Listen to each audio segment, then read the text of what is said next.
بسم الله الرحمن الرحيم.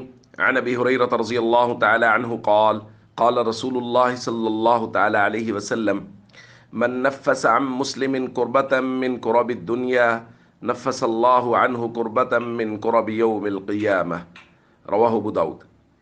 نبی کریم صلی اللہ علیہ وسلم نے ارشاد فرمایا، جس نے کسی مسلمان سے دنیا کا ایک چھوٹا سا دکھ بھی دور کیا، اللہ اس سے قیامت کے دن کا ایک بہت بڑا دکھ دور فرمائیں گے۔ دوستو، مسلمانوں کی خبرگیری کرنا، مشکل وقت میں ان کے کام آنا، ان کی پریشانیوں کو دور کرنے کی کوشش کرنا، اللہ تعالیٰ نے اس کا بہت بڑا اجر رکھا ہے۔ یاد رکھیے کہ دنیاوی دکھ تکلیفیں یا دنیاوی خوشیاں یہ سب عارضی ہیں۔ اصل دکھ اور تکلیف اور اصل خوشی وہ آخرت کی ہے۔ لہٰذا جو شخص دنیا میں کسی مسلمان کے دکھ کو دور کرتا ہے، چھوٹے سے دکھ کو بھی اگرچہ وہ دور کرتا ہے، تو اس کے بدلے میں اللہ قیامت کے دن کی کسی بڑی مصیبت کو اس سے دور فرمائیں گے۔ اور قیامت کے دن کی مصیبت بہت بڑی مصیبت ہے، اس دن کا دکھ بہت بڑا دکھ ہے۔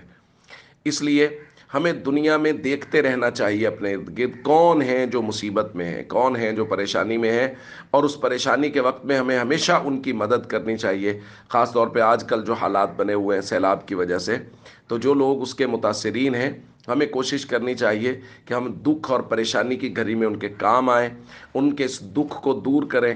ظاہر ہے ہم جو دکھ کو دور کرنے کی کوشش کریں گے، ہم ان کو 2 وقت کا، 5 وقت کا، 10 وقت کا، 1 مہینے کا زیادہ سے زیادہ راشن کھانا وغیرہ مہیا کر دیں گے، لیکن ظاہر ہے ان کے تو گھر بار بہہ گئے ہیں، کاروبار ختم ہو گئے ہیں، جو زمینوں پہ کام کرتے تھے زمینیں ختم ہو گئی ہیں۔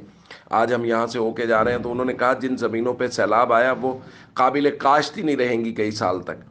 تو ہماری طرف سے جو ان کا دکھ کا مداوا اور درد کا مداوا ہو رہا ہے وہ بہت تھوڑا سا ہے، لیکن یہ بھی اللہ کے ہاں اتنی بڑی چیز ہے، اللہ اس کی بہت قدر فرماتا ہے۔ اس لیے جتنی اب ہمارے بس میں ہے اتنی ہم اپنے ان دوستوں اور بھائیوں کے لیے ضرور بے ضرور کوشش کریں۔ السلام علیکم ورحمۃ اللہ وبرکاتہ۔